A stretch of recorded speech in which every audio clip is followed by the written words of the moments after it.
Hi, everybody. Welcome back to LA Not So Confidential. This is Dr. Scott with my somewhat sultry voice after yelling and screaming at a wedding. Dr. Shiloh, you're here too. What is going on with your voice? Oh my God. It's almost matching yours. You and I both had very late nights last night, even though we are on opposite ends of the country. Yes. Yeah. And for some reason, this was the time that we could fit in to record, but it's better than not doing it. That's for sure. Yes. I am in my sister-in-law's closet, which is a nice closet. It's huge. It's huge. She has a wonderful taste and lots of room. And I have Tabitha the cat on my right shoulder supervising me tonight. So Tabitha will make sure this is an appropriate episode. That's adorable. So how you doing? You had a big night. After COVID, well, I know we're not past it, but you try to go do things to feel normal again.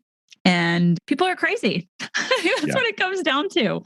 Yeah, my sister and I went to a concert that we've been looking forward to forever at a really cool soccer stadium here in Los Angeles. Nice and open. Got some floor tickets so we could just stand away from each other if we wanted to, or from the other crowd. It was wonderful. And as we were leaving, pulled out onto the street and some crazy person decided to hit me with their car and then take off. So we were the victims of a hit and run last night. Oh, and, I didn't know that part. I didn't know that they ran off. Oh my gosh. Oh yeah. And not that there's a lot of places to run to when you're driving around an event. I actually don't think he was at the event. He just kind of got stuck in the traffic that was pouring out from it. Right. But there's so many cars. Where are you going to go, buddy? So we literally were able to get right in behind him, take down his plate, and then he did kind of make it to a street that was less crowded and just took off. So we pulled over, and this is in the jurisdiction for the department that I work for. And a little embarrassing to call and say, hey, this is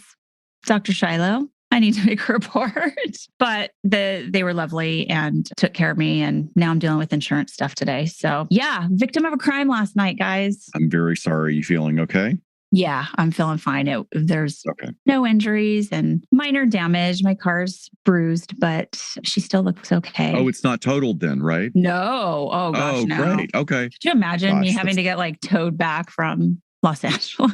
Yeah, that would be rough. Yeah. What a nightmare. Absolutely. And how about you? What did you do last night? I am in Alabama for the wedding of one of my amazing nieces, and it was an unbelievable sunset wedding at the top of a mountain at sunset. Aww. And she is the daughter of my deceased brother. And I was asked to stand in for my brother for the father-daughter dance, which is, I think, the most unbelievable honor. I get teared up just thinking about it. And we just had a blast. And of course, she said, can you choreograph something? So I got the lovely and talented, multi-talented triple threat, Deb Hyatt, a star of stage and screen, to choreograph something. We worked on it for a few weeks. We videotaped it, sent it to Cade. She practiced it on her end, and we just had a blast. Maybe if I'm brave enough, I might put it up on our page, but we had a lot of fun. What song did you dance to? Isn't she lovely? And she absolutely is. She was stunning. I saw the video. Beautiful. Yeah, could you believe that dress? That dress is I know. She said it was the third dress she tried on, and it was I was like, okay, that's perfection. Yes. Well, of course, I love all my nieces and nephews that could wear gunny sacks, and I think they were perfect. So how nice that it was also a thing to sort of get back to normal. And I don't know if she has put off this wedding because of the pandemic. Yeah, it was put off, nice. But this was very strict. Huntsville is a really fascinating place, and I'm really proud to be from here. And one of the things that's really amazing about it is it has the highest per capita PhDs in the country. Right. Because we have NASA and space industry here. There's just a lot of super smart people, regardless of their political affiliation. And everybody was vaccinated. And it was very clear on the invitation. It's like, if you're not vaccinated, you can't come. Of course, that's the honor system. And we're crossing our fingers. But the wait staff, the band, everything had to commit to the fact that they were vaccinated. So hopefully I feel quite confident that everything will be okay. We'll see in 2 weeks. Yeah, exactly. We'll know pretty clearly in 2 weeks. But hey, we have some business. You and I talked about some upcoming events that are very exciting. You want the to new run through those year. with us? Yeah, we're kind of looking, the end of this year is quickly approaching. So we're looking at, what all we want to fit in there with. Well, first, after this episode drops, Scott's going to be traveling back. So I'm still going to do Get Vocal on, that will be the 20th. And I'm hoping to have a special guest on that is in a profession that we've talked about before and that a lot of our listeners want to know more about. And it's going to be a worker from Child Protection Services. Yes. And after we did our filicide episode, she reached out to us. And I think it would just be a great moment to have a Q&A with her, to have people be able to send in their questions or ask them live on Get Vocal. And then we'll, of course, release that on our Patreon feed for audio. And then it'll be up on YouTube eventually. But she and I are chatting later this week, and hopefully we can make that happen. So I will have a stand-in for you, Dr. Scott, while you're taking your safe travels back home. Aside from that, Patreon-wise, we are going to do another Patreon holiday Zoom party like we did last year. Hopefully we can keep this up annually. We are deep into planning that right now. We'd love to do another watch party soon as well. So we are going to figure out dates for that. And then after the first of the year, we would love to put together another walking tour with some of the friends that we made the last time we did it. And we are thinking... Yes, it was so popular. And yes, I'm still blown away by our tour guide. Such a talented man. I know. So we will be chatting with him, and we think that we will do some sort of LA crime tour, but Hollywood specific. So yes, that would be a good little twist, something to change it up. Then people who joined last time can join again, or new folks. We'd love to have you. We will give you plenty of notice about it and how to get in on that. So that should be fun. And it seems like you and I have decided to rip a page from the Hollywood headlines today for our topic. Well, look, I'm going to give you credit for the idea. This was a great idea. And it was, again, how many times have I said this? It took us in a direction that I was not really expecting, that once again points to the complexity of psychological issues and trauma, treatment of trauma, experience of trauma, and how trauma is a phenomenon that is basically visualized as concentric circles, concentric and overlapping circles of experience, and can impact so many people's lives. And right. I'm really excited about what we found today. Me as well. So, yeah. I mean, I'll just start out.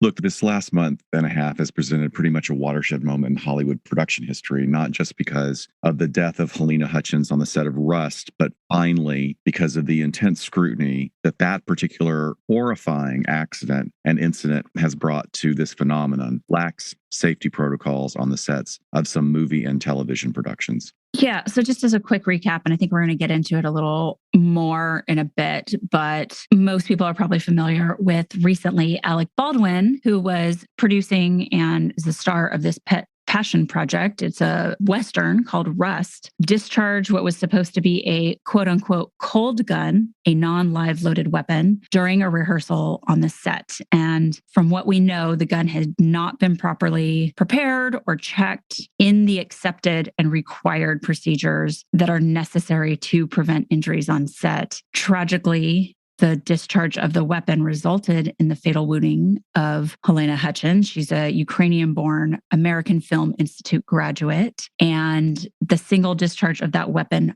also resulted in the non-fatal injury of Rust director Joel Souza.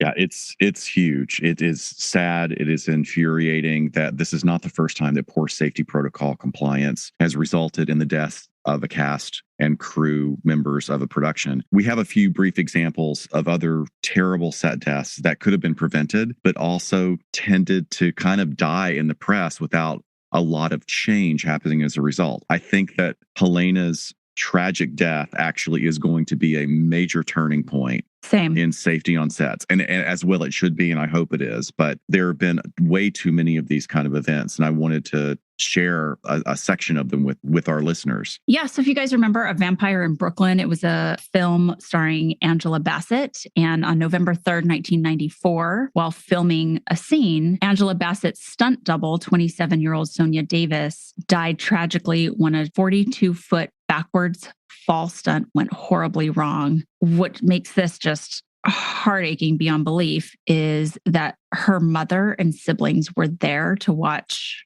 the nighttime shoot. And she died. Can't even wrap my mind around that. Oh, could you imagine just the confusion? What is happening is, I mean, we could go on and on, but yeah, it's terrible. Horrible thing. That I don't think that one is a great way to start because it's not very well known. Right. Probably the most well known is the death of Brandon Lee, March 31st, 1993. Brandon Lee, the son of martial arts action superstar Bruce Lee, died on the set of the supernatural superhero thriller The Crow. Now, what ostensibly should have been a safe and routine stunt gun scene went really badly. Yep. The Magnum 44 pistol that was used in the scene was supposed to be loaded with a single blank. And we're going to be talking about blanks a lot today, so let's just make sure everybody understands. Blank bullets, they do discharge matter, wadding or fragments of the construction materials for the blank. It's not supposed to be fired close to someone. It could still pierce someone's skin, but it's supposed to be non-lethal, certainly, but still used in a very safe manner. On the set of The Crow, there was still a piece of an actual bullet lodged in the chamber from an earlier second unit use. So second unit, for just definition, it focuses on getting shots that may not require the primary actors or for getting what we call coverage. So additional perspectives, angles, things that can be shot to be edited in that are necessary to the story. So the gun was fired off by Lee's co-star Michael Massey as planned and rehearsed, but the bullet fragment pierced Lee's stomach, severely injuring his abdominal aorta, and he died after many hours of effort by surgeons to address his wound. Yeah, I just heard more about this incident specifically it's a scene where a number of people are pointing weapons at him for the scene, but the individuals that I heard interviewed about it say, normally you can get the shot, you can get the angle with the person kind of putting the sights of their firearm just off kilter enough. So it's not really pointing at the person, right? Of course, depending on how close and all of that, but that was not done. And with the scene, Brandon was wired up with all of those little blood packets because he was supposed to be shot squids. up. Yeah.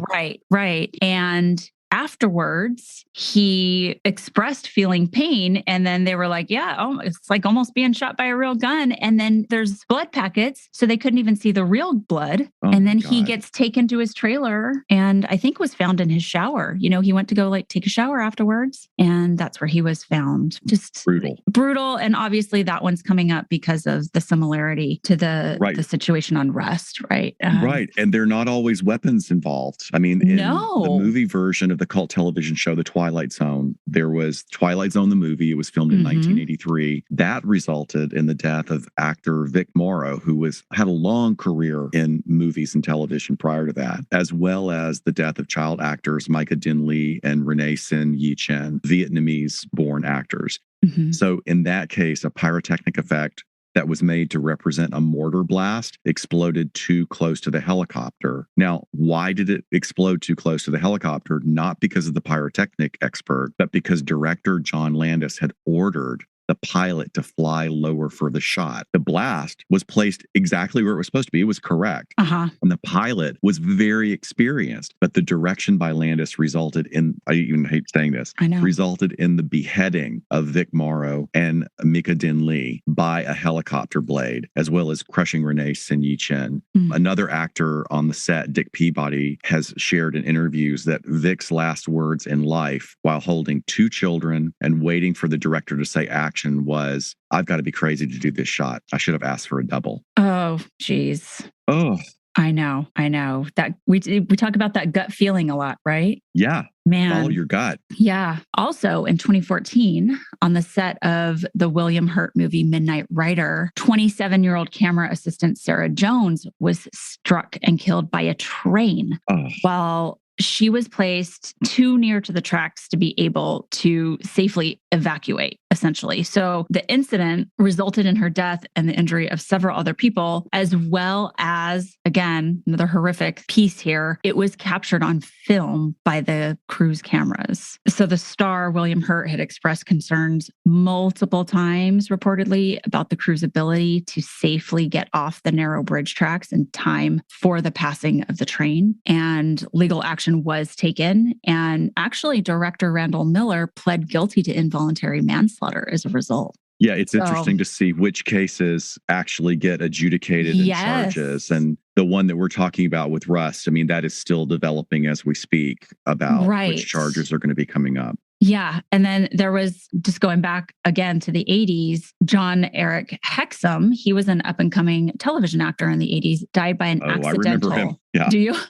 Yeah. And an accidental self-inflicted gunshot wound on the set of a TV show called Cover Up. This was in 1984. And the gun fired a blank cartridge, although the wadding material caused that fatal head injury to the actor. And again, reports say that he had not been educated on the actual danger of guns with blank cartridges. And I know that's a big talking point. How much should the actors be trained in this? And how much do you rely on the armorer? The scene he was shooting was basically not playing as the director desired, requiring delays and multiple retakes. And allegedly, Hexum became restless and impatient and sought to lighten the mood despite the delays. And he believed that he had an unloaded, all but one blank in the gun, and spun it, and sort of simulating Russian roulette, he put the revolver to his right temple and pulled the trigger. He did not die immediately. They rushed him to the hospital. There was a really massive head wound, shattering his skull. I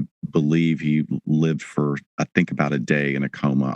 I don't remember exactly, but it really shook Hollywood. But again, like I was saying earlier, Shiloh, these are seminal moments in lax safety on set. And you would think that something would have been done. Yeah. I mean, in the 80s, I can understand how you have to have some kind of sound effect. And I do understand still that for some budgets of TV shows that CGI is expensive, but the only reason they actually use blanks is to show that flash of gunfire. Muzzle flash. Yeah. The muzzle flash. Yes, that's the term. But you know what? Maybe this will be what turns all of that around. It's like, no more muzzle flash. We'll do it digitally. Right. Which I understand is the very difficult part to do. The muzzle flash plus the way that lighting is on the actor's face. It's so interesting. I think, I was talking to your husband recently, who's working on a film where he was telling me they have to go to the specific country to see what specific type of grass grows there to be able to recreate that in CGI. Yeah. And the details that they get to is just astonishing. But how much do we need that? You know what I mean? Like, for your average consumer, and I love your husband's work. It's beautiful. Am I going to know which grass is growing from the Sahara Desert? Probably not. Does it matter if the muzzle flash on the actor's face is exactly what it would look like in real life? Probably not. But I think these are interesting concepts to think about moving forward with, in the line of work that you and I do. When something goes wrong, there's definitely training, and they take a look at training. How can training be different? How can it be better? Right. Policy is usually, a piece of somebody screwing up somewhere and somebody getting hurt or dying from it. So I imagine it's like that in that industry as well. But I also think it's interesting how when we hear about people dying by firearm accidents like this in Hollywood, we have like this more intense reaction to it, because people die in stunts like we've talked about and in other types of accidents way more often than using firearms. So the statistic I heard is that from about like mid 1980s, 85 or so, 3 people have died on movie sets due to guns, whereas a couple of dozen have died due to stunts. We just have a more intense reaction to death by firearms for whatever reason. That is a very interesting concept. I'm glad you found that, because I had not done the research in that area. Yeah. But we're remembering them more. But sure. I mean, the one thing that's the overarching concept is safety, right? Yes, absolutely. But we do have that more of a reaction when it's a gun. And maybe that's because of the political discourse around weapons these days. I mean, it might have something to do with that. I certainly think that's a piece of it. Okay. But I highly, highly recommend that everybody go listen to the most recent episode of the podcast with Deadly Force. It's episode 11. This is the podcast that my shooting instructors do. And they just had on 2 very experienced individuals, a property master and a film armorer, and talked about all of this. And I mean, these people are like ones that work with Clint Eastwood, John Wick movies, military history films, but they will give you an exact idea of the safety protocols in Hollywood. And it's also super interesting to hear about how there's safety on the gun range. Like there's 4 universal safety rules. Oh, yeah. When you talk about firearms training, like for law enforcement, military, and civilians that want to go do that, there are 4 basic rules, and we make it short so people remember them, but they're very important. And basically with those 4 rules, you are reducing the risk of an accidental shooting significantly. And these folks tell you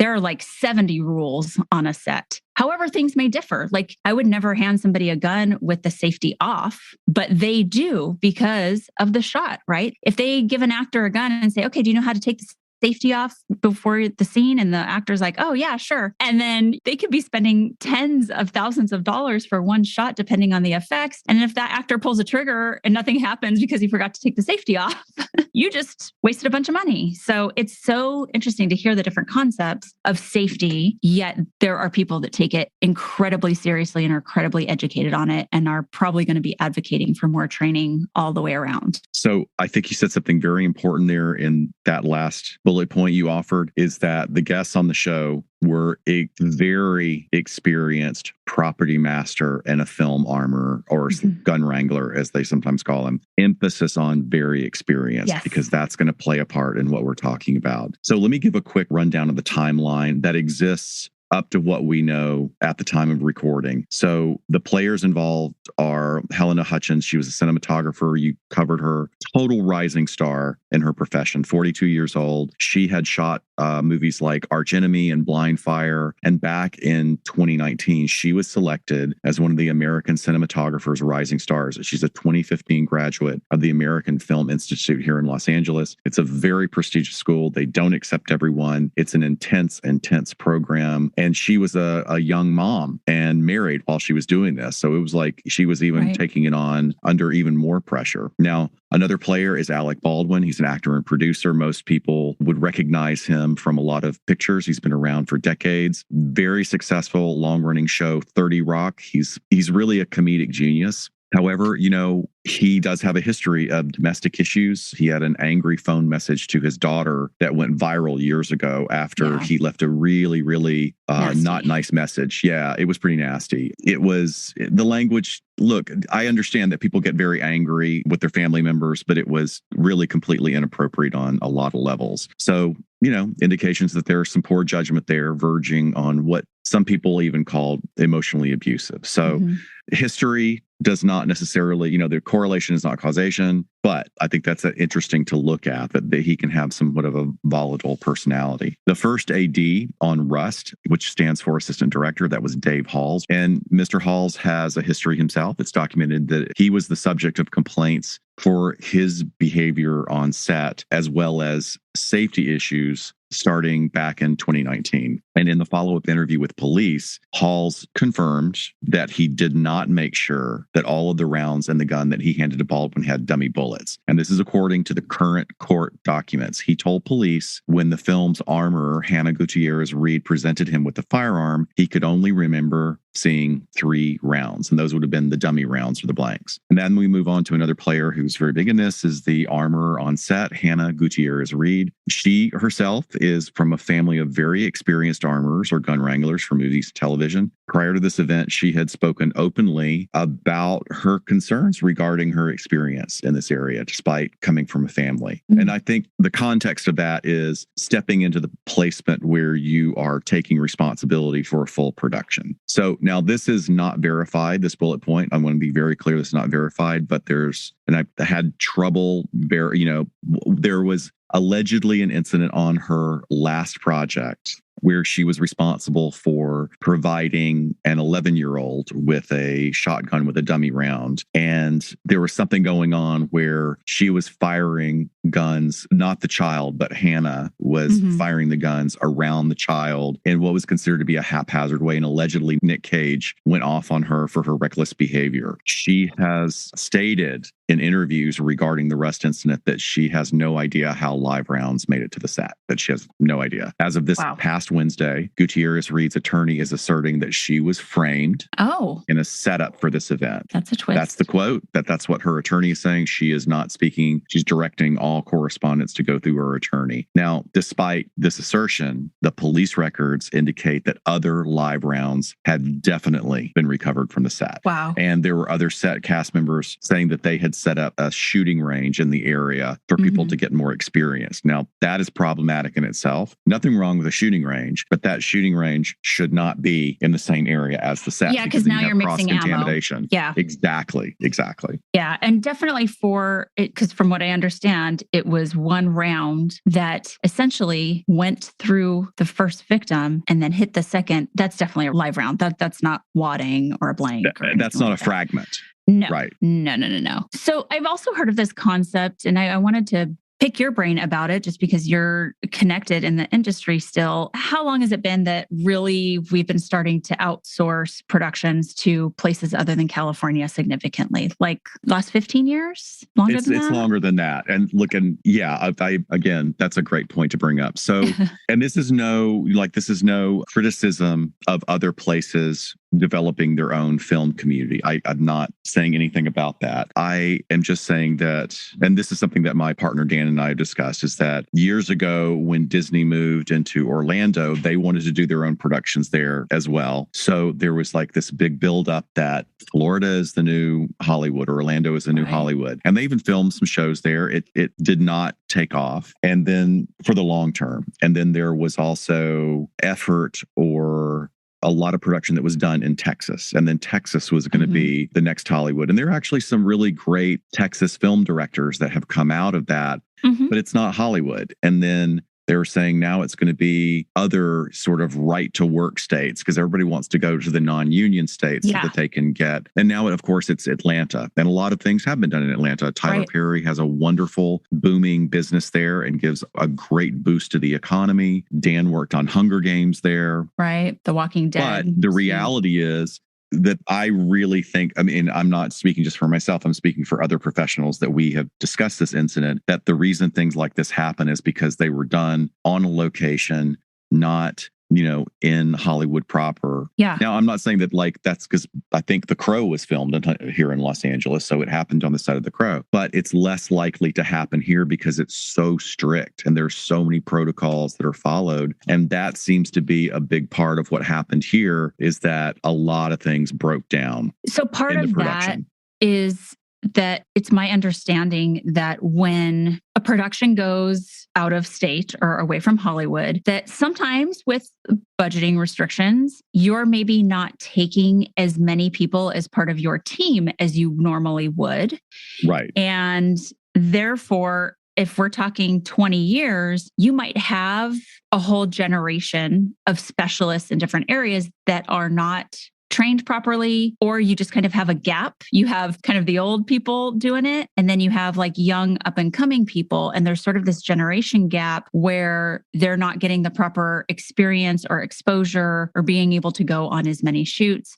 I had heard about that concept, whether or not it applies here. And we kind of talked about Hannah like stepping into the role that her parents did. But what has her experience really been like? And I don't know. I haven't looked her up and seen what it is. I don't know her stats per se. It seems limited, but maybe that's what the budget could afford. And yeah, that's a problem. I don't know. I just think it's interesting. This is an interesting little analysis of Hollywood and the behind the scenes stuff that. Well, look, here's a great thing that actually makes it just as complex, is that there's so much production going on right now. Like, you can't even get a soundstage in Los Angeles. And that's wonderful. That means the economy is booming within an industry that is really integral to our economy here in Southern California. And it's booming in other states as well. That's not a bad thing. We love that people are being given the opportunity. But going back to what you were saying, is that there's a finite amount of people that are available with the experience level that may be needed for that particular production. And you may not get the best costumers. You may not be able to get the best set decorators or set construction people. You're going to have to deal with a lot of locals, and some areas with locals are better. I mean, I would say that Atlanta has now a solid infrastructure because they've been doing this for a year, and there are locals that work all the time because there's something always going on. Yeah. But okay. The problem is that as the industry expands, do you really have enough experienced people to keep up with all the shows that Netflix is producing? Exactly. Whether or not they're made here, maybe they're shooting in the Ukraine or they're shooting in Slovenia or something, but you still have to take a big percentage of American crew. And then the American crew may have a completely different work culture as opposed to where they're going within the US or outside the US. So very good point. Let's turn then to looking at what was going on here with these incidents on the set of Rust specifically. So prior to Hutchins' death, there had been escalating incidents on the set that occurred regarding travel time for the crew, pay rates on the low budget film, and concerns expressed by the cast and the crew for their safety. The camera crew on Rust reportedly walked off the movie hours before the fatal shooting over poor work conditions. So you have, again, we were talking about causation and correlation, but that had to be just so disruptive to everything, Yeah, clearly.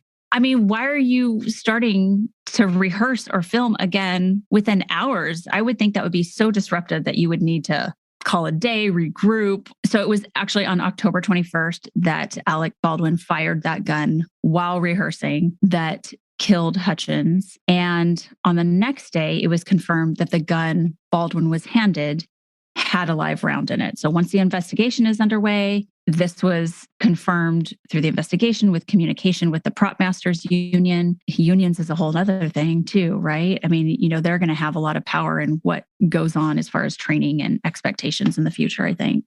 Following the weapon discharge, Baldwin fully cooperated with law enforcement. He ended up going down to the sheriff's office willingly, provided a statement to investigators, and Hutchins did not die right away. She was transported to the University of New Mexico to their hospital and was in critical condition for a period of time before she died. Souza was treated at Christus St. Vincent Regional Medical Center, and he was released later that day. Following all of this, a statement via email from the International Alliance of Theatrical Stage Employees gave the following. I'm going to quote it directly. A live single round was accidentally fired on the set by principal actor, hitting both the director of photography, Local 600 member Helena Hutchins, and director Joel Souza. A Local 44 has confirmed that the props, set decoration, special effects, and construction departments were staffed by New Mexico crew members. There were no Local 44 members on the call sheet. Very important regarding what we were just talking about. So the local is the union, their particular union, just for folks that aren't familiar with it. Right. So there were no local, not geographic local, but Local 44, like the LA residents. The following day, Baldwin tweeted, "There are no words to convey my shock and sadness regarding the tragic accident that took the life of Helena Hutchins, a wife, mother, and deeply admired colleague of ours. I'm fully cooperating with the police investigation to address how this tragedy occurred." Now, an affidavit said that Baldwin was told that the gun was not loaded. Baldwin stated that he was told by the movie's assistant director that it was a quote unquote cold gun. That's a term that's used when the gun is not loaded. The assistant director also handed him the gun. All of these elements that we keep repeating are very important. There's a clear transition that when charges are brought up, and there will be charges brought up, they're going to be absolutely hammering home who had possession of that gun at what time before it got into Baldwin's hand. Sounds as if there was a bit of a protocol here, which I don't know the norm for this, but maybe the armorer is then having the assistant director check it, and then the assistant director's handing him the gun? I don't understand that. But then again, maybe that is typical protocol. And by the time we're able to discuss this in a couple of weeks on Get Vocal, we'll have more information. But that seems, maybe it was set up as a protocol for like a safety, like or a fail safe of like, we're gonna check it once, we're going to check it twice. I mean, that's not a bad thing too. I just wouldn't think that, like, why would you have, but who knows? Maybe someone would be able to explain it. You don't want too many cooks in the kitchen, from what I understand with the armors that work these big cases, these big film sets. It is like handoff film, and the second it's cut, they're in there grabbing it, from the person. So why do you want a number of people touching it? If you want to gather the actor that's going to be holding the gun and the assistant director and the people he's going to be pointing it at and say, hey, everyone, look, we're doing a chamber check. We're looking at it. This is the status of it. Great. Then everyone can kind of be in on that. But really, to be led by one person, from what I understand, is going to reduce accidents. So following up to what you're saying, Shiloh, there are reports by the Daily Beast about that movie starring the young actress who is 11 years old, not 9. I'm so sorry. I gave the wrong information earlier. The movie was called The Old Way. Nicolas Cage is in this movie. There was an unnamed source for Daily Beast that was quoted as saying she was a bit careless with the guns, waving it around every now and again. There were a couple of times she was loading the blanks and doing it in a fashion that we thought was unsafe. Oh, I know. I had the same reaction. Yeah. I had the same reaction. Especially if lay people are nervous around, like, of how the professional is handling a firearm, that's huge. Because absolutely, because they're supposed to be the ones instilling confidence in you. Like, hey, absolutely, don't be afraid of the guns. And Hannah Gutierrez in her other interviews has been quoted as like, I want people to understand how normal it is to use firearms, which is the way you're trained when you're on a firing range. So I respect that attitude. I'm going to slightly disagree with what she's saying there, in that you need to be healthily afraid of a firearm. And perfectly stated. Again, going back to my shooting instructor, the one and only Scotty Reitz, he says the most dangerous person on this range is him, because he is handling firearms all day, every day. If we're just looking at percentages, he's the most dangerous person. And I would trust with a billion firearms standing next to me. So, to say that, like, you have to kind of be normal around them. No,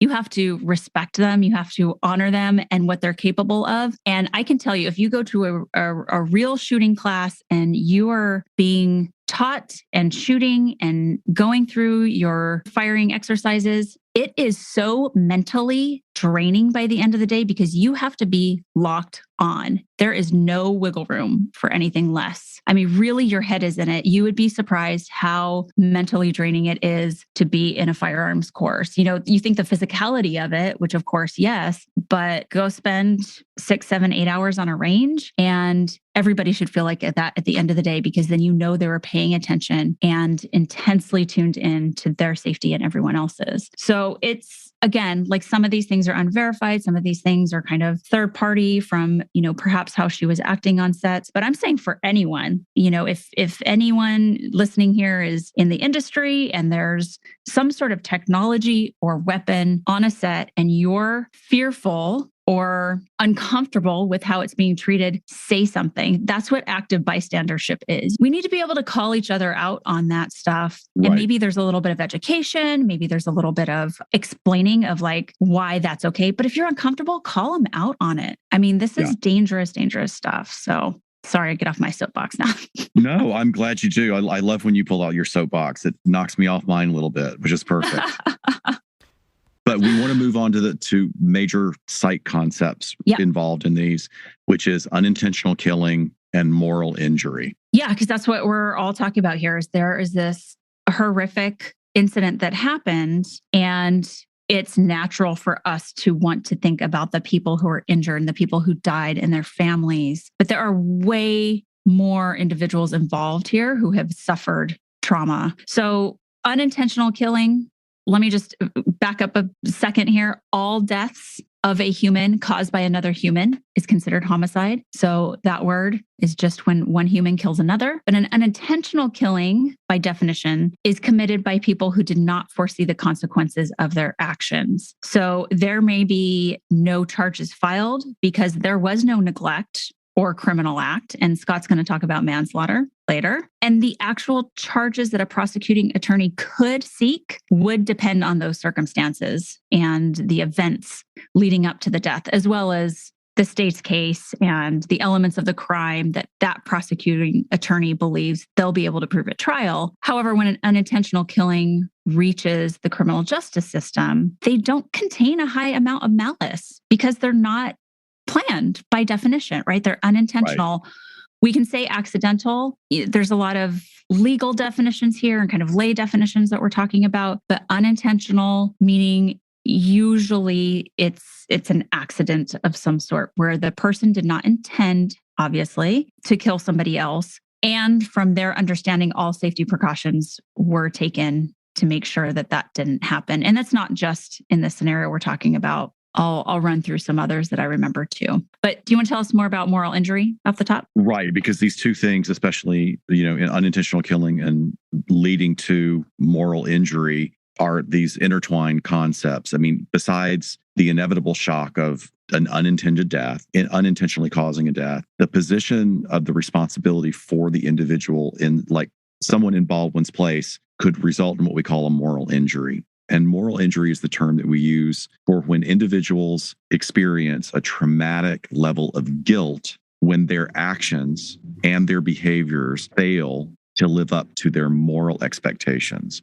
So there's a little bit of a equation there. And since 2009, Brett Litz and colleagues have described this state as, and this is a quote, perpetuating, failing to prevent, or bearing witness to acts that transgress deeply held moral beliefs and expectations, may be delirious in the long term, emotionally, psychologically, behaviorally, spiritually, and socially. So going even deeper, Litz asserts that the term moral injury has been developed in response to the actual inadequacy of the mental health diagnosis process. And he's primarily referring to PTSD to encapsulate the moral anguish that service members were experiencing after returning home from war. So these soldiers coming home and then having to deal with what they actually were required to do as part of their role as soldiers. Or or not what they're not able to do. When they're driving through a town, a war-torn town that has been bombed, and there's a child on the side of the road missing an arm, and the paramedic is not allowed to get out and go render aid to that child. They have to just keep driving through. That's the conflict, right? We should be here helping and saving everyone as much as we can, but we also have a mission. And talk about PTSD. I mean, gosh, that built up incident after incident. That's exactly what you're talking about here. Yes. And thank you for that, for pointing that out. Look, unlike PTSD, which focuses on fear-related symptoms, moral injury fixates on the specific and significant symptoms that are related to guilt, shame, anger, and disgust. But it's also really important to remember that the shame that many individuals face as a result of moral injury may very well predict the symptoms of post-traumatic stress disorder. Like a lot of symptomology within actual diagnoses, symptoms can vary from individual to individual, but generally are described as grief, guilt, remorse, shame, outrage, and despair. So the individual can lose trust in themselves and their moral foundations. So, of course, this is going to have really far-reaching implications, including interpersonal relationships, which could easily be negatively impacted because they now feel that they can't trust others not to judge them. And so one of the ways that they may deal with it is in a very unhealthy way. They start to isolate. They may begin to self-medicate their inner pain with alcohol or drugs, and they can chafe from the responsibility and expectations of societal norms, within the attempts at interpersonal relationships and maintaining family relationships, and start to erupt in anger at what would otherwise be really innocuous triggers. So here's a great quote about it. Most human beings aren't wired to intentionally harm or kill others. So when it happens accidentally, our instinct is to feel guilt, shame, and self-condemnation. And that is according to Elaine Miller Karras. She's the co-founder of the Trauma Resource Institute. So in another interview, she continues, not an easy road because somebody that was beloved is now dead because of something you did, not with intention. And that not only affects you in terms of taking a life. And she is writing, they asked her, she's writing about the death of Helena Hutchins. And she uses this as an example of what the ripple effect of who this is going to impact. It's going to impact her child, her parents, her husband, the cast and crew members, everything. Right. That death is going to affect so many people. So for the person whose actions caused this death, in this case, Alec Baldwin, it's not just, oh my gosh, I killed somebody and that he took this one person's life away. But now he has to think about, which from what I understand, he's been in contact with her family and she was a friend, but all of her family members. And how do you face those people? So, wow. I have also heard that moral injury is also one of those very specific results of trauma that people start questioning their own spirituality after something like this. We do see that with PTSD and exposure to trauma. And usually a third of people actually will get deeper into their faith or hold that as a stronger component of their social support system and their coping. Some people start questioning, right? Like, how could God let this happen if, maybe a Christian, religious, faith-based spirituality, because of that conflict of the morals and what happened. And if there is no thing to point out and say, this is how it went wrong, sometimes, can you imagine just the upheaval that you're left with? There's no resolve to that. It doesn't make sense. Absolutely. Yeah. It gets more complex the more you try and break it down. Mm-hmm. I think that despite the fact that the individual that's going to be involved in committing the unintentional death, despite that they're going to be likely traumatized, unintentional killers may not actively seek out support. Right. They might not look for help through mental health services.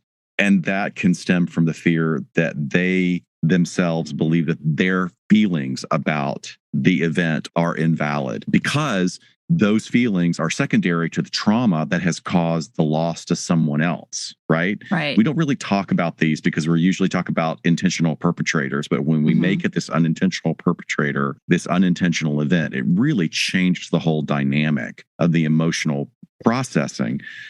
The perpetrator, and I'm kind of uncomfortable using the word perpetrator because there's not intent there. They can judge their own emotional state. They can feel that they're being selfish, and they can even go so far as to consider that their feelings would be interpreted by the world as attention seeking or an attempt to garner sympathy. And this is so related to what we talk about, that issue of how people are perceived in court and how judges can make judgments and statements about, you've shown no remorse during the process of this trial. Right. It's like, well, you're worn out. That person's been in the courtroom for 8 weeks. They're worn out. Or a woman cries too much and everybody says, oh, she's faking. She's being dramatic. This is another one of those examples, I think, except that it's internalized by the person who committed the unintentional killing. Look, this is a great way to tie this up. All of trauma needs to be legitimized. The area of unintentional killings is really poorly researched because, like you showed, there's not a lot to work with. And it looks like there's about 30,000 individuals within the U.S. that have engaged in unintentional killings each year. That's a lot. It is. But it is. When we've been talking about, you gave stats that are statistically about within the entertainment industry with Right. the guns versus the stunts. But clearly it is happening. What if you were unintentionally, you're driving down a road and you're being safe, but someone careens into your car on a skateboard or a bike or another car, or, these kind of things can happen. This is the same kind of processing and moral injury and trauma that a person can experience. There's a social psychologist, Marianne Gray, and she's one of the very few specialists in this area. She's formed an organization called Accidental Impacts, and she has a real investment in this because in 1977, she accidentally hit an 8-year-old boy who had run in front of her car. It was in a rural area. She was driving safely and appropriately, and it just unfortunately it happened. This poor kid was playing and maybe not looking where he was running. This experience, according to her, traumatized her, leaving her with what she continues to describe as, and this is the quote, grief, guilt, shame, and anguish. And she has a quote here that's a bit challenging for me, although I understand what she's saying. I think that certain situations are more complex, but I'm going to quote her. We have enough compassion in our hearts that we can not only mourn for Helena, but also recognize the suffering and despair that Baldwin may well be experiencing. We can acknowledge great harm has been done, and we can hold people accountable. Yet we can also recognize he didn't intend harm and he may be suffering from psychological despair. Look, I get it. I totally get what she's saying. But also, as an outside observer, it's difficult to fully embrace that attitude when there are indications that the safety protocols were possibly not being respected, especially to the extent that a significant number of people had walked off the set, like you were telling. Yeah. Yeah, I 100% buy into what she's saying, because aside from all of the safety protocols or issues going on, I can absolutely recognize that Alec Baldwin is suffering intensely. Yes, absolutely. It's a great dialectic to think about, again, to sit in and say, it's not this or that. It is both. When I hear about, you were talking about the car accidents, I think of the other times that we've heard about these with celebrities. Do you remember when Caitlyn Jenner got in that car accident on PCH in Malibu? I completely forgot about that. Every time I drive that strip of PCH, I think about that because I hate that highway. But, there's something about. But she's not the only one, right? No. You had other examples. Yeah, there was the singer Brandy. She was involved in one of those freeway pileups where there were multiple people, rear-ending each other on a freeway. And her SUV hit the car in front of her, like several did in the chain. But there was a child in the backseat of that car, and that child died. Howard Hughes hit a pedestrian with his car. There's a lot. And I just tried to pick out ones where there were no charges filed, where it would truly seem to be as much of an accident as possible, and not like a DUI or, somebody texting or something like that. But we hear about those from time to time. And as you and I were talking about this topic, when we first thought of it, it's terrifying because it normalizes it in a sense where it could kind of be any of us. And I think that's the scary thing about car accidents, is that, it's something we all do, we all drive, and we're relying on other people around us so much. I remember there's another example, and now that you got me thinking in terms of car accidents, actress Rebecca Gayheart had unfortunately hit a child in an area that is notoriously tough to navigate during rush hour. It's a major thoroughfare through LA. But it's a residential street that people use getting on the north-south axis. And it's not really a wide street, but people travel it at a high rate of speed, and there are cars parked densely on either side. And this child just ran out in front of her car. Very, very sad, and traumatized her extremely. I believe she gave a couple of interviews about what the experience was for her and how it's had long-term impact on her mental health. Yeah, I remember that. I also show a video when I do some talks on law enforcement suicide, and it's of an officer who is, he's in some other state on some long country road. It's dark, it's pitch black, and you can see the camera footage from his car. Out of nowhere, absolutely nowhere, this child on a bicycle right in front of his car. And he hits this child. It shows, we have the footage, he flips his car around to go back to the scene, and the child's now on the side of the road, and he's just doubled over in anguish. And in that moment, he says that he was suicidal, just because of this thing that had happened. He literally was thinking, I cannot live with myself for what I just did, even though it was completely unplanned and completely an accident. He survives. He did not take his own life, but we use it because it's really powerful. You can hear him when he gets back into the car from his camera audio. You hear like this clicking sound when he's calling up his sergeant to radio in what had happened. And later we find out he was actually removing all the bullets from his gun, because that quickly, he said he didn't even trust himself with his gun. He was going to take his own life. Well, you're describing this individual being doubled over in, immense instant grief. That image was captured of Alec Baldwin as well, immediately after the event. Yes. And you see that he is a broken man after this, when he realizes what has happened. I mean, just completely dissolves there. And I think it's so interesting how you're talking about that. There's such a stigma and such a uniqueness to this incident that people don't seek out help. And I love that this mental health professional started the group Accidental Impacts. It serves as as a peer support group. So it's led by mental health professionals, but also peer support led. And they refer to themselves as caddies. So caused accidental death or injury. It's a place for people to come together to support each other through this horrific trauma, which is very unique. We will put up the link to that on the website. And I was not even aware that something like this existed. So please, all of you listening, I know that this is a rare occurrence, but that makes it even more important for people to understand that an organization like this exists, because it's so rare. It's not like a common event where you even know what to Google for support. Right. Yeah, exactly. Yeah. Great way to put it. You think it would be helpful if I talked about PTSD a little bit, just to give the broad overview? And yes, I mean, we have gone in a deep dive on other episodes, but can you refresh kind of the basic bullet points? I think that would be helpful. Yeah, definitely. And just as you and I were on military murder recently with the lovely Mama Margot, and we started this conversation about PTSD by also saying, people who suffer from trauma in this way and who have this diagnosis may prefer the term just post-traumatic stress or post-traumatic stress syndrome. And I just want to honor that and put that out there, because we think of it clinically and what it's called in the DSM and what the criteria are. But I know there's some nuance to that, and there's a lot of emotion behind that, and that the term disorder can seem very stigmatizing. Yes. In an area that we already, especially we talk about law enforcement, military, that it's stigmatized so much that we're very open to talking about it differently to get people help when they need it. So, but for purposes of today, we've, of course, have already referred to it as just PTSD or post-traumatic stress disorder. And there's really 3 criteria to say whether or not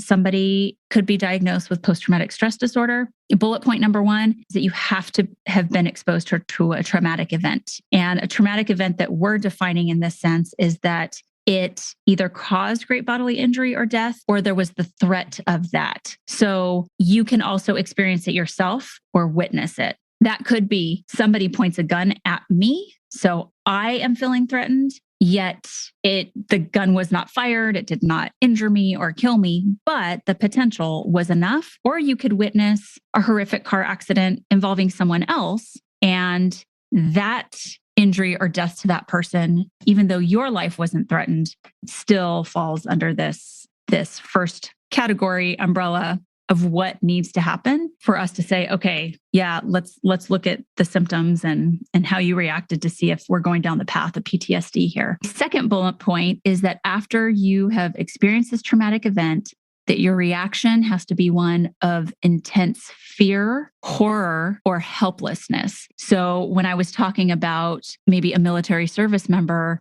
feeling so helpless and not being able to help an injured child in a place that they know they probably won't get the proper treatment, that's what I mean with intense helplessness. Fear is probably the most common. People are fearing for their life or fearing for someone else's life. Or horror, I think of really graphic crime scenes, perhaps, that someone has seen.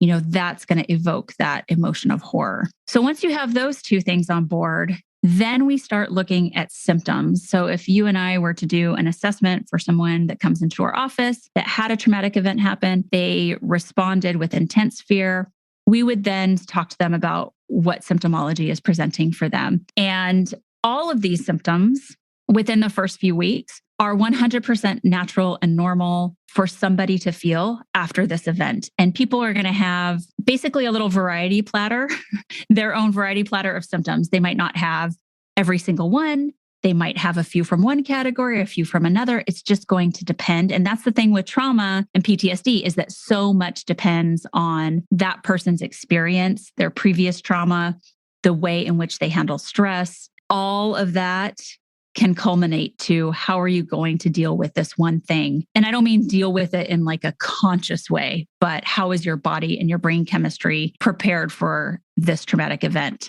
So when we look at the symptoms, those also fall into a few categories. One category, which I find is definitely the most common, is re-experiencing the event. So this is your flashbacks. This is thinking about it when you're not trying to think about it. We also call it waking recollections. That's probably the If you think of this as a spectrum, that's going to be the most common for a traumatic event, but not the most serious. The other end of that spectrum would be full on flashbacks. Like we think about Vietnam vets. Once they hear a car backfire, they're ducking down. So there's definitely a big spectrum here, depending on how much trauma you were exposed to. Last night, my accident wasn't a big deal as far as injuries or, severity of it. I couldn't sleep. By the time I got home, I just kept thinking about what happened. Now, it wasn't a traumatic event. I'm not going through criteria here for PTSD, but just an example of that scenario playing over and over in your mind and keeping you from sleeping or thinking about other things. Re-experiencing can also trickle into people's subconscious and dreaming about the event, sometimes some serious nightmares where people are having physiological reactions. But this is really the most common, is just it's playing over and over again for that person for a few days or a number of weeks. The second category is hypervigilance. So this is a direct result of the fight or flight situation that is happening during the traumatic event. However, it takes a little time to balance out. Those chemicals in your body and in your brain need time to readjust back to baseline. So that can take some days for people. And the result of this is that you just feel on edge. You feel like you are in fear for your safety, even though you're completely rational about the situation. I'm home, I'm safe now. I'm with people who will keep me safe. The car accident's over or the violent incident is over. I'm good, but those chemicals have not balanced out yet. So they're still firing. We have some that are on overdrive in fight or flight. We have some that are shut down, and they just need to come back to their normal baseline. So hypervigilance is something that people explain feeling as well. And then we have avoidance. So this can be avoiding wanting to talk about the incident, especially when you've told it a million times, because you have people usually asking you about it. But it can also be just the natural instinct to avoid triggers that remind you of the incident. People, places, things, situations that are similar. It could be visual reminders. It could be not driving down the street where that thing happened. I think we all can probably relate to this a little bit. Maybe it's not an exact traumatic event, but where something bad happened, you just don't really want to go back there and be reminded of it. And that's natural. That's our body's instinct saying, okay,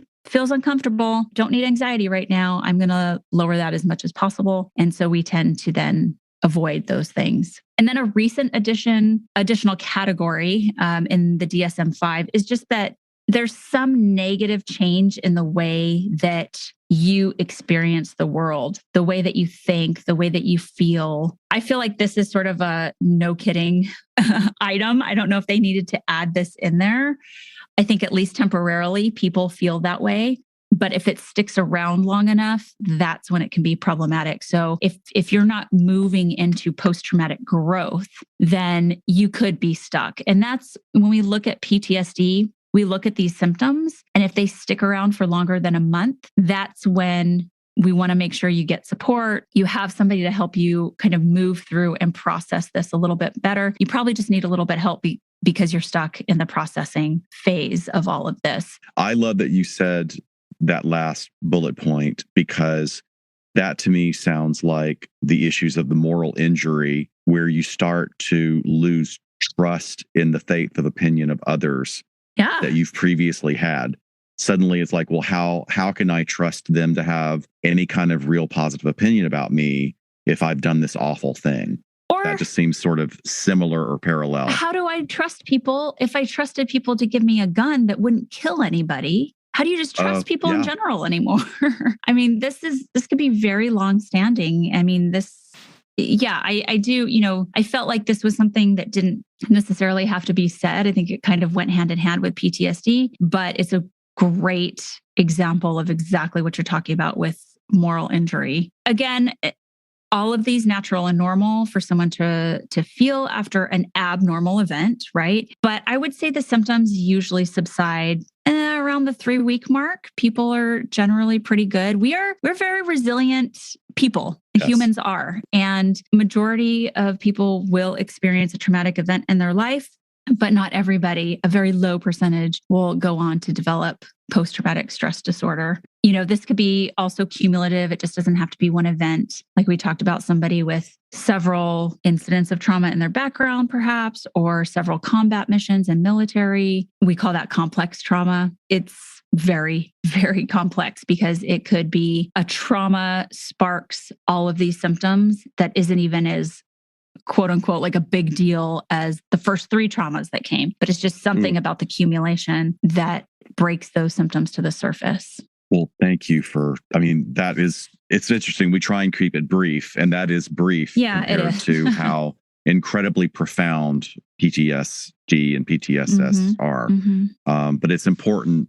And I think especially at this time in our narrative today, to go back to that, to make sure that we're framing this appropriately for the people that are in the position of being unintentional killers. Or think about everybody in the cast and crew that watched this happen, right? So they are they all have that first criteria, number 1. So they could be on the path to this.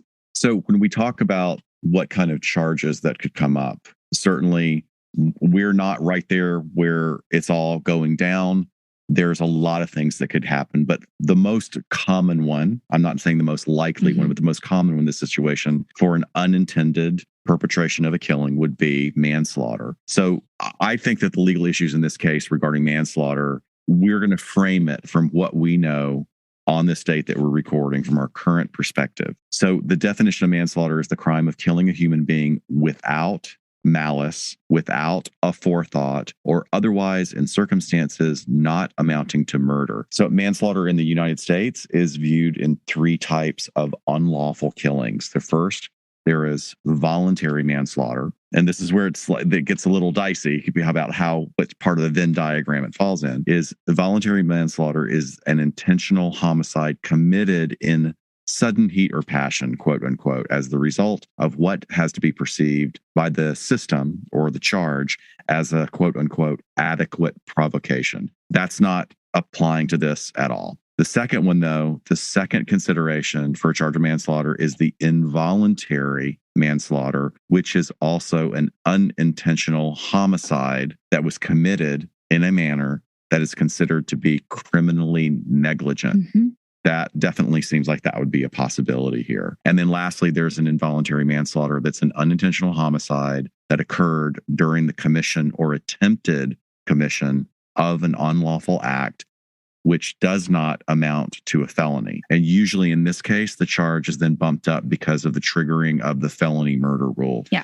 So that's just the thing that I thought came up. It's certainly possible that charges wouldn't be brought. I don't know if that will happen or not. I will say that as of just 2 hours ago, downloading the most recent feeds on this incident, there are many other lawsuits that are now being generated from other people on the set. And some of those may be, I won't even speak on those, but we haven't heard the last of this case. It's going to continue to develop. No, it could definitely have a life in the civil suit world. I mean, even having to do with, her death. So yeah, we'll see where it goes. Definitely. I was consulting with another true crime podcaster who was working on some cases in their research where there were traffic accidents where somebody as a result died.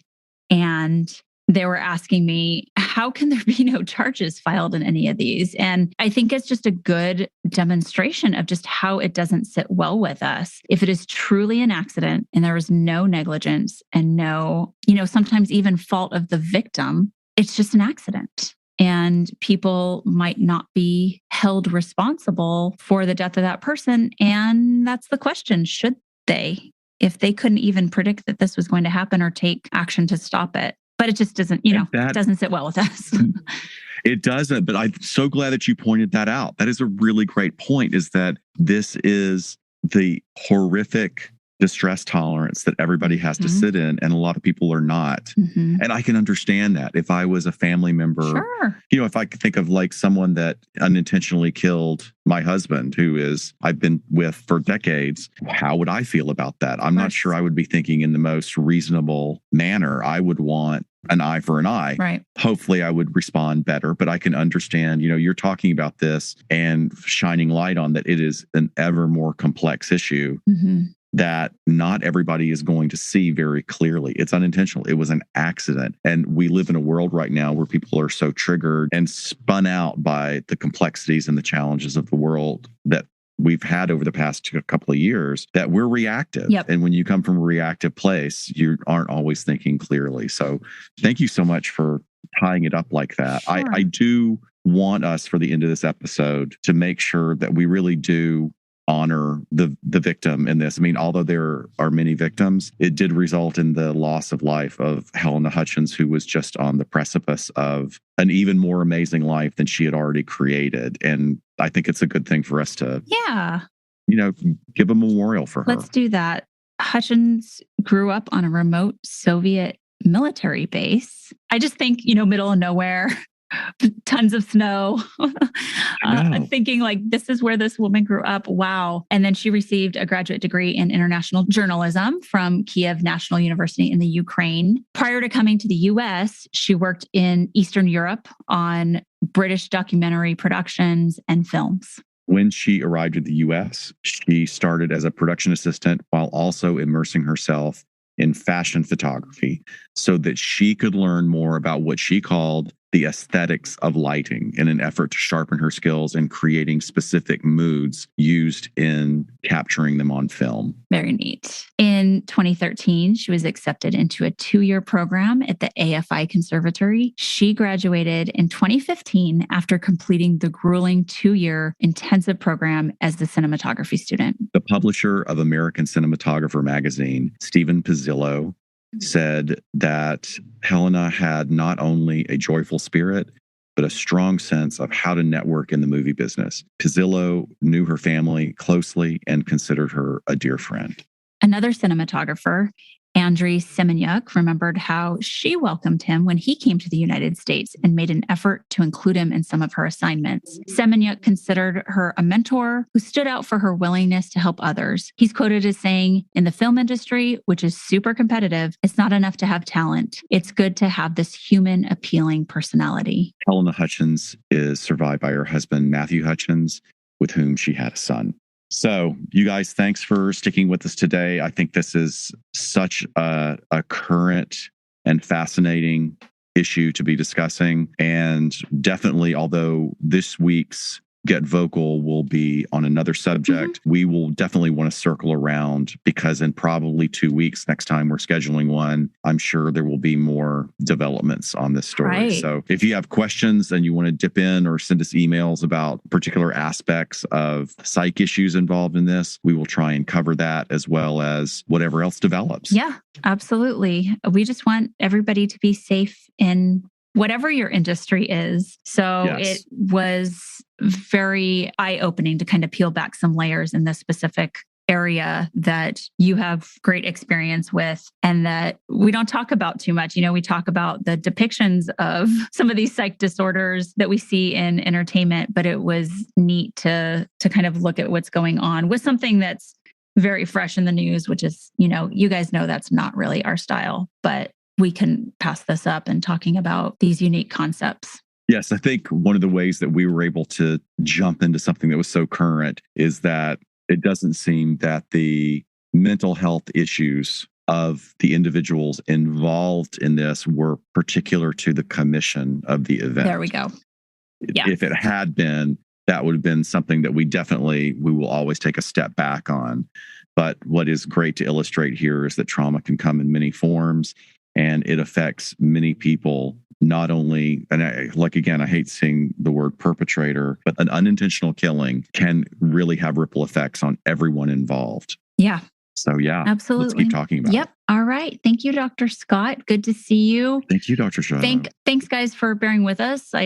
Being across the country, we're not sure how the audio quality is going to be, but we know our magical editor will make it as good as possible. Yes, I think we're okay. You might have heard a cat clang. I tried to mute it when the cat was bumping my leg looking for food. But we'll see what happens. Yes. All right, everyone. We will catch you next time on LA Not So Confidential. Bye-bye. Bye, folks. We sincerely thank you for spending some time with us today. LA Not So Confidential is part of the Crawlspace Media Network. Each episode is hosted, produced, and written by Dr. Scott and Dr. Shiloh. Our podcast production editing and sweetening magic is handled by the multi-talented Jason Esri of Ear Cult Productions. The LA Not So Confidential theme entitled Cool Vibes Film Noir is used via a Creative Commons Attribution license. Cool Vibes is composed and performed by Kevin MacLeod, who graciously allows us to use his great music. Please check out his amazing work on YouTube. All of the resources for each episode can be found on our website at la-not-so-confidential.com. You can find us on Instagram at LA Not So Podcast, on Twitter at LA Not So Pod, and on Facebook at LA Not So Confidential. Please hit follow so you never miss a new episode. Lastly, we'd be honored if you joined our Patreon at patreon.com/LA Not So Podcast, so you can be the first to be notified about upcoming live events, social gatherings, and super cool swag coming your way. Thanks for listening, and please join us each Saturday afternoon following the episode drop for a live streaming and very interactive broadcast on Get Vocal entitled Behind the Couch. Thanks for listening, and join us next time.